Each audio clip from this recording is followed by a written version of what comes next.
Betting in poker is all about maximizing value. You need to know how to get worse hands to call. He's reaching for chips. This is exactly what Phil wants. And even better hands to fold. Well, Mike clearly thinks he's behind. He's folded.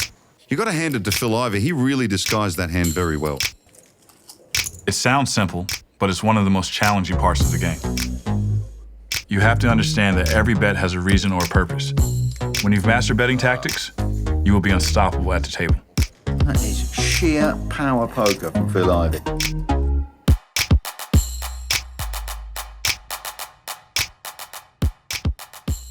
Finding the right bet size, I think, has to do with your opponent and what amount you think it is that he'll fold for, or what amount you think it is to continue for. Instead of checking, you may lead out, you may bet a smaller amount because you don't think you'll get raised, and you think that maybe they might bet more than that and you're gonna call anyway.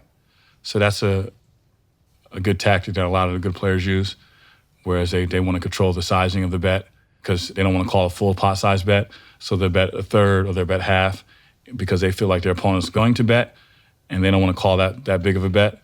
So I think that's a pretty good tactic to use. But you need to be careful because sometimes you'll get raised. So that's another very delicate situation, and you really need to know your opponent well. Turn example would be like, say I had king, queen, and flop was 10, jack, 3, and turn came a 4, and I thought that if I checked, my opponent was going to bet. So I would bet maybe a third pot or half pot, looking like I want to keep them in because I don't want to get priced out of the pot, and I do want to stay in the pot. So I would bet less to try to keep them from betting more. And this is very, very advanced stuff. And for those at home, I would be really careful with doing this because, especially a lot of times, you end up getting raised and not really sure what to do, and you can get in some very tricky situations because of this. Until you get really comfortable with your game, you should really just work on the fundamentals and playing in position and doing things that are going to make you a better poker player. Concentrate on your reads, concentrate on your opponents, concentrate on and being aware, being self-aware of everything around you.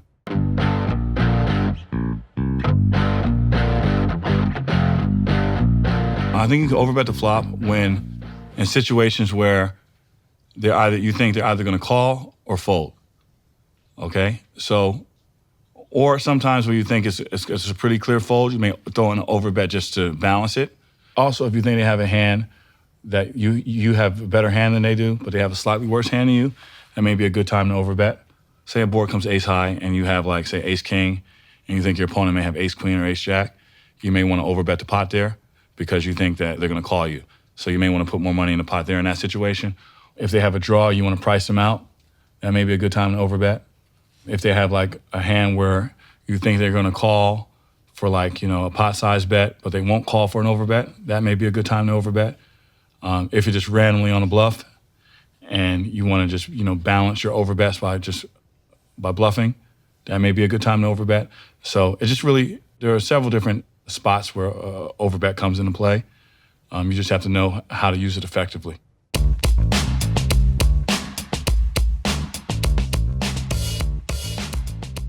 This is a hand where I made a big oversized bet on the river. On this hand, we're going to sweat with Mike Watson. Well, Ivey has raised from under the gun. He's made it 6,000. Mike Watson has pocket queens. The raise under the gun might typically scare me, but never mind, ladies. I raised under the gun. I had 2 7s. I got called by 2 queens, which is pretty standard. I mean, he has 2 options. He got a 3-bet or he can call. I mean, folding's not an option. No re-raise. Watson just calls. Calling there is not only fine, but it's actually great, in my opinion. Because of Mike's position, a 3-bet would kill all the action behind him, and if it didn't, a 4-bet is mostly going to be a really strong hand that would put us in a weird spot. Everyone else has got out of the way, heads up to the flop. And Ivey's generally going to have a bluffy or speculative hand we don't want him to fold. It's a low flop. Oh, gross. If he was just clowning around, Ivey's probably caught some piece of this. He's bet 9,000. Yeah, just a call here. I don't want to get too crazy. Watson does call. The flop came 3 little ones, 6 5 3. I guess I led at this pot, and he called me. At this point, I was pretty sure I was beat.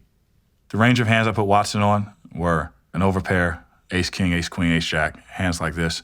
I mean, he could be floating me with hands like king queen suited, with the backdoor flush draws, things like this. I put him on those range of hands because he plays pretty solid. You know, I raise under the gun, which means that I probably have a stronger hand than usual because, you know, position is very important, especially when you playing against good players. It's very difficult to just step out there with bad hands. You know, you have to play pretty fundamentally sound, again, because, you know, you end up in very bad situations against good players if you don't play like that. Hopefully this board doesn't get any worse for us. Whoops. Deuce of spades. Yeah, a bunch of stuff just got there. Now there's a flush draw, too.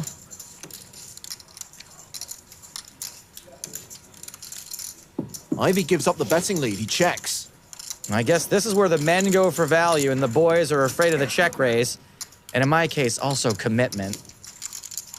Nearly 36,000 in the middle. And Mike Watson He is a man, not a boy. elects to bet 13,500. Turn come a deuce. I checked. I think it's pretty standard check there. It's difficult for me to have a 4, difficult for me to have a straight in my range. His bet's pretty standard. When the turn came and I checked and he bet, his perceived range didn't really change much because, again, if he had say he was floating me with like a hand like Queen Jack suited or King Queen suited, I mean, that's a really good card for him to bet the turn. I knew there was some chance he could be, you know, out there betting with nothing. Of course, he could have an overpair, which he happened to have. So I don't really think his perceived range really changed much at that point for me. I end up calling because I have either, there's some chance I have the best hand. If he does have a hand like ace king or ace queen, in my mind, I probably have 6 outs to win the hand. I was 4 4s and 2 7s. I would not be expecting Ivy to call here with a total air ball, like ever. In fact, no one is. Well, Ivy has called. And it's a 4 on the river, counterfeiting Mike Watson's queens. He's now playing the straight on board. That is just the stupidest card ever. And the problem is that Phil can very easily have a 7 and we can't. Ivy shoves the river for nearly 136,000. Yeah, obviously Phil knows that. This is a crazy overbet. Mike's not even getting 2 to 1 on his money, especially since he's calling, hoping for a chop. The river card, I hit a dream card, I ended up making a straight. And I bet it all there because I think, you know, I raise under the gun. It's difficult for me to have a 7 in my hand. He knows that. I'm pretty much going to bet it all there almost every time because I know it's difficult for him to have a 7. I think it's a pretty standard play at that point. I would lead out if I made a straight on the river, again, because it's not so easy for me to have a straight. It's not so easy for me to open under the gun and have a 7 in my hand. I don't think he's going to bluff for the river at that point. I could have actually made a pretty big mistake. I could have taken away his bluff. But I didn't think he was really playing like that. Again, it's in a tournament where all you have is your chips. Again, people are more likely to play like that in a cash game. So if we were playing a cash game, I may have checked because he may have decided to try to bluff me there. But, you know, again, it becomes more difficult to bluff in these situations when if you lose, you're out the tournament. By me checking, there's a good chance that he's going to check back knowing that I could have a 7. I think my opponent can have some 7s. It's very unlikely that he has a hand with a 7 in it. But again, we weren't very deep at this point, so it's very difficult for him to call me with like a hand like 7-8 suited. I mean, I think it would be a pretty decent mistake calling me with 7-8 suited in a tournament because we weren't really deep enough for him to really benefit from playing that hand. This would have been a good spot to bluff if I didn't have a 7 in my hand because it's very difficult for my opponent to have a 7. When I check call the turn, the most likely hand I have at this point is like a pair of 9s, 10s, jacks. I mean, I could have kings. I could have aces. I probably would check all those turns with those hands. And more than likely, I would think that I would go ahead and barrel off, meaning I would bet my entire stack at that point on the river if a straight card did hit, because it's just a spot where it's very difficult for me to have a 7 as well, and I may get called, and I may not. Because I'm barreling off there quite a bit with my bluffs, and he knows that it's very difficult for me to have a 7, I'm going to get called there a lot of the times. That's why I end up like betting, overbetting the pot there. Overbetting is beneficial because I basically protect my bluffs when I do have 7s. More so than not, I'm going to be bluffing there. That's why I end up overbetting the pot.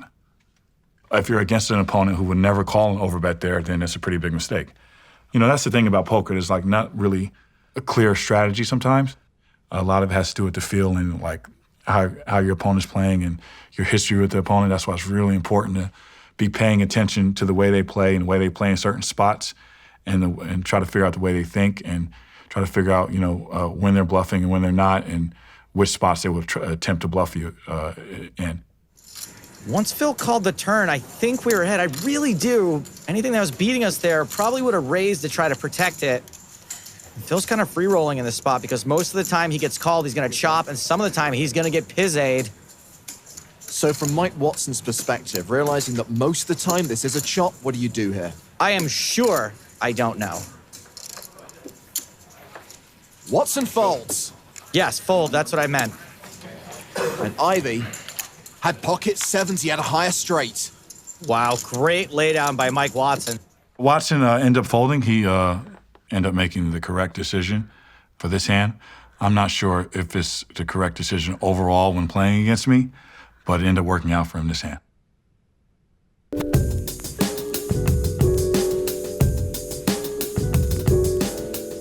Some factors that weigh in whether to 3-bet.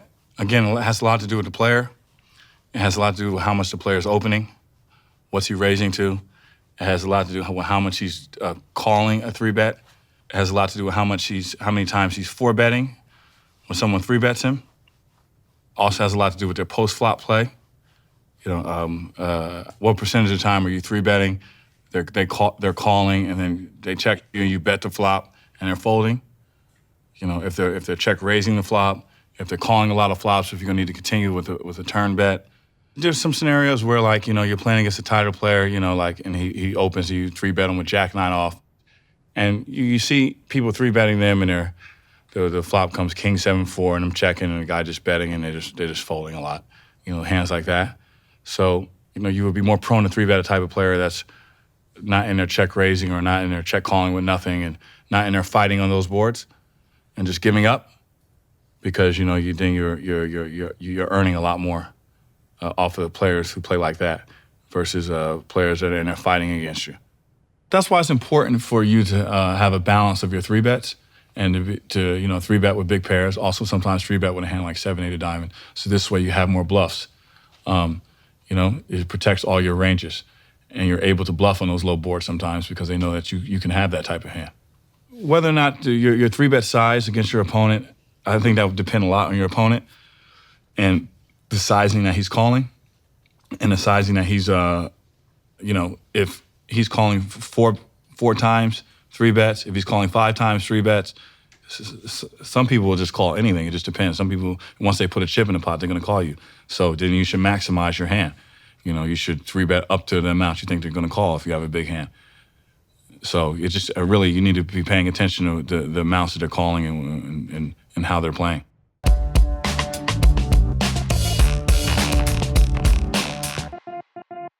You try to isolate players who play worse than you, or you isolate players who play as good as you if you have a better hand than them. You can get them in heads-up situations where you have position on them, and hopefully you have the better hand.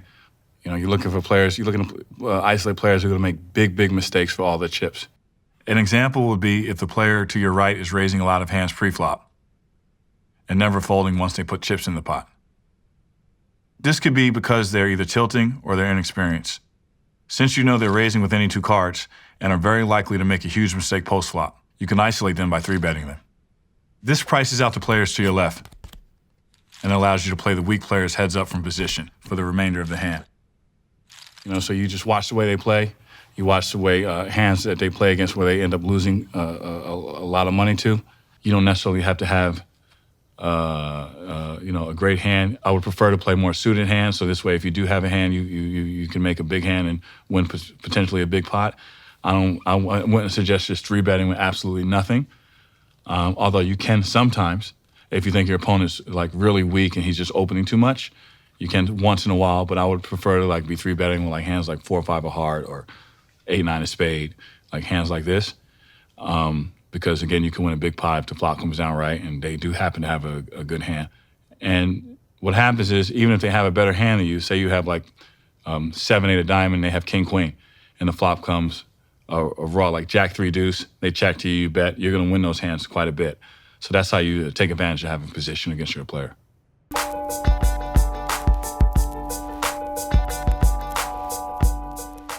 One of the biggest mistakes is betting when you're not going to get called.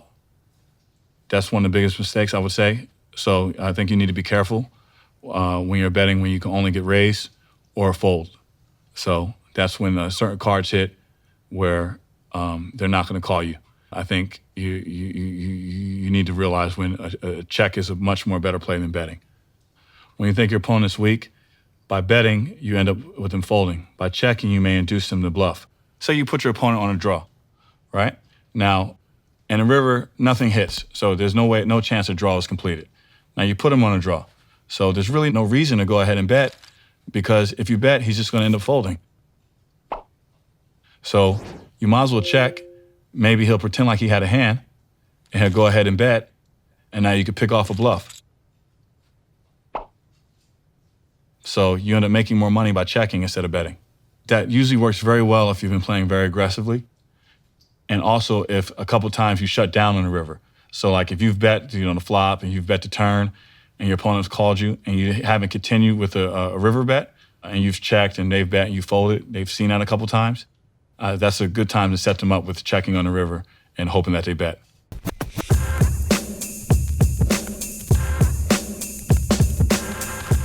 This is a hand I played against Dario at the Aussie Millions in a $250K $1,000 buy-in challenge.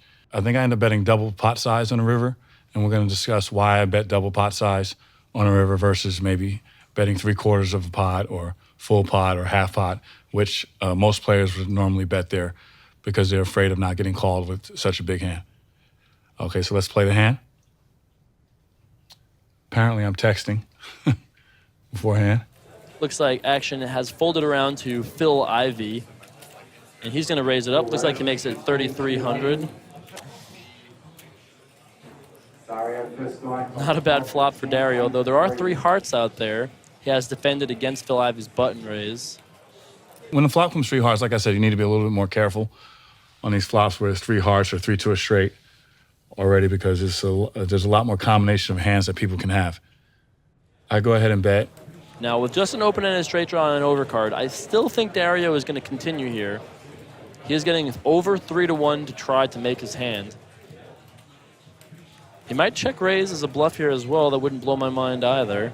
And I believe he check raises me, which I don't think I would have done. I mean, I wouldn't say I never would do that. I mean, I would do it sometimes if I think my opponent's really c-betting too much, which means continuation betting the flop too much.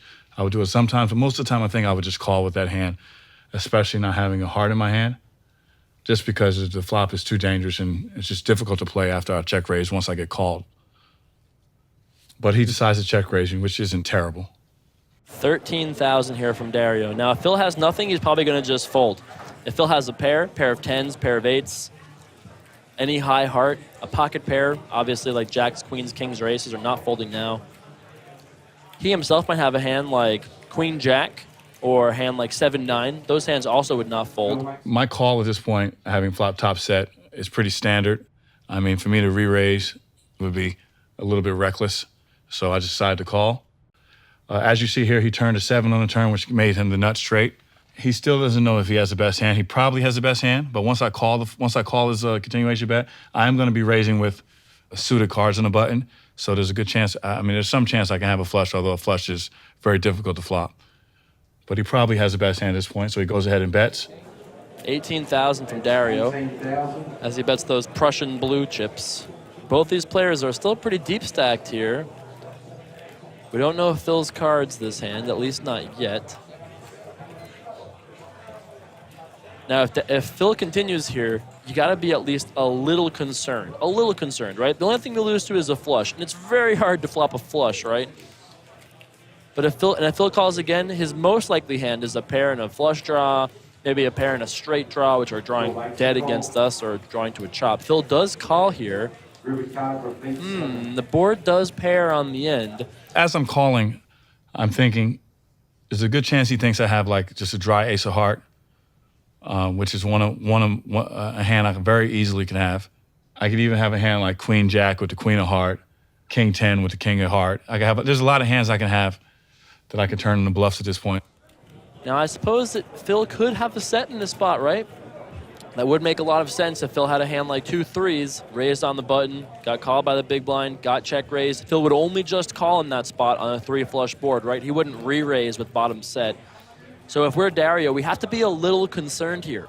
But do we pump the brakes and drive slow, homie, or do we say, okay, let's bet and then fold to a raise? Remember, there's already 70,000 chips in the pot. Dario does check here. Now, if Phil has just a 10, he's going to just check, right? There's no merit in betting here at the 10. Are worse hands going to call you? If you have Jack 10, I don't think so. Are better hands going to fold? Not much better hands, right? So I think the only hands Phil bets with here are single hearts that missed, full houses. Wow, and Phil shoves here on the river for 135,000.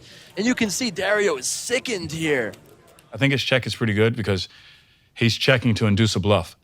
So if he does have a flush, if he does have a straight, if somehow he did if he did check raise with like say 7-9, he check raised with Jack 9, so he could have 7-9, and he made 3 sevens, it's gonna be a very difficult fold for him at this point. Once he checked to me, I decided if he's gonna call a full pot size bet, there's a good chance he's gonna call a double bet because it looks like I could have a dry ace of heart, and I'll make it very difficult for him to call me. I think a lot of players don't double pot enough when they're bluffing or when they have a big hand. And I think that's a very valuable weapon to use.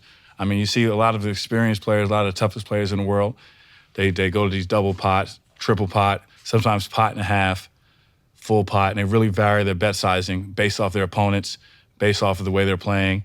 So this is a perfect example of using a double pot bet. It's very difficult for him to fold if he had a straight or a flush. I mean, what do you do with Jack 9 in this spot? This is an absolutely sick spot here. Phil bets 2 times the pot on the river.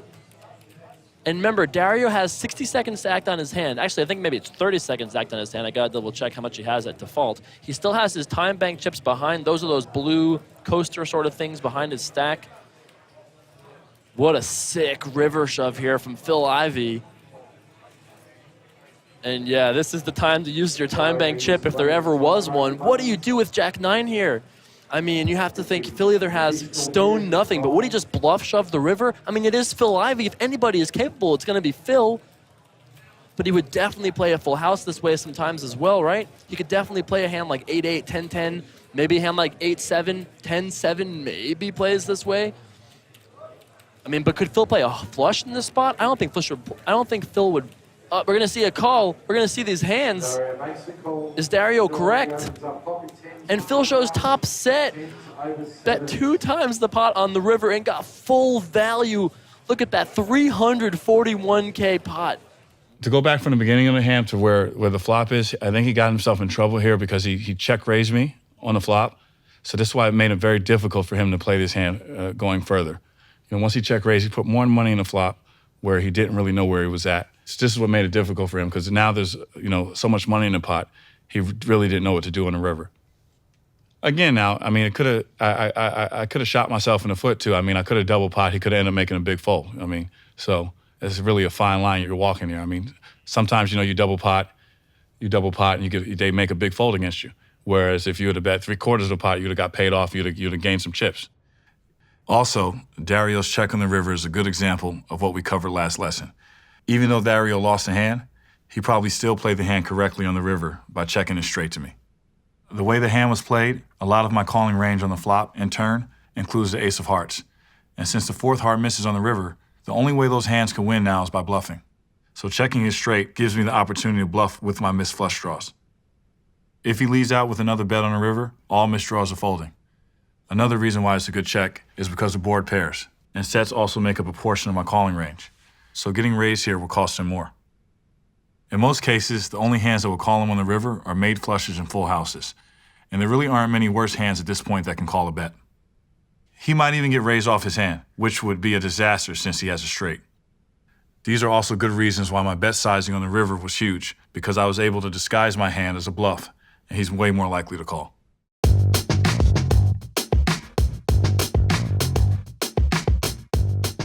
I don't really have a standard pre-flop raise size, depending on the number of BBs I'm playing. Again, everything I do is really player dependent and who I'm playing against and how they're playing, but it's usually somewhere between 2.5 to 4 times, somewhere in there. I mean, there are extreme situations where I will raise up to 5 times in certain games. But but it's usually somewhere between 2.5 to 4 times, based off the player I'm playing against and and how they're playing post flop. It's based off of like the level of skill the player has in the big blind. If I want to cap off their ranges, if I need to cap off if I feel like I need to cap off what they're calling me with, then I may raise a little more. I may raise up to 4 times sometimes if a guy's playing well. I think certain players will defend. If say the blind is 1,000, if you raise it to 2,500, they're going to defend a lot higher range, versus if I make it 3,500 or 4,000. So I know I pretty much can cap off their ranges with if I make it 4,000, and if I make it 2,500, they're going to defend such a wide variety of ranges. I'm not going to know exactly what they have. So it would just depend on the player and the antes that are in the middle and things like that. Say I'm 3 off the button and I raise 2.5 blinds, they'll call me with king 3 off. But if I raise 4 times the blind, they won't call me with that hand. So I can get rid of that hand. So in other words, I could take king 3 out the equation if I raise 4 times the big blind. But if I raise 2.5 times the big blind, then king 3 is now in the equation. So now I have to play a little bit more differently versus him than I would after the flop.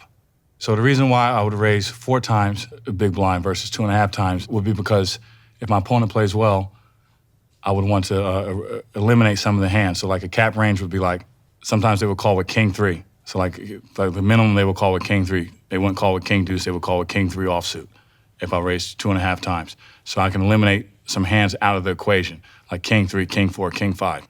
But if I raise 2.5 times, they would. You understand? So this is why you change your range sizes.